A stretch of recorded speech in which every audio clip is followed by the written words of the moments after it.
আজ দুপুরে সাজানো গোছানো ঘরোয়া লাঞ্চের থালায় রয়েছে গরম গরম ভাত, সাথে কাঁচা লঙ্কা, লেবু আর শশা।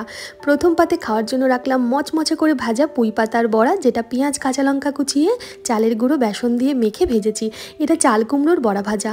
সাদা তিল আর কালো জিরে ছড়িয়ে চালের গুঁড়ো বেসন দিয়ে চাল কুমড়োগুলো চাকচাক করে কেটে বড়া ভেজেছি। এটা পুঁই শাকের তরকারি, গাঠি কচু, কুমড়ো, আলু, রাঙা আলু, চিংড়ি মাছ দিয়ে পুঁই শাক দিয়ে এটা রান্না করা হয়েছে 5 ফোড়ন দিয়ে। ভাজাভুজির সাথে খাওয়ার জন্য রাখলাম মুসুরির ডাল, যেটা জিরে তেজপাতা শুকনো লঙ্কা দিয়ে রান্না করেছি। আর এটা হলো পাবদা মাছের ঝাল।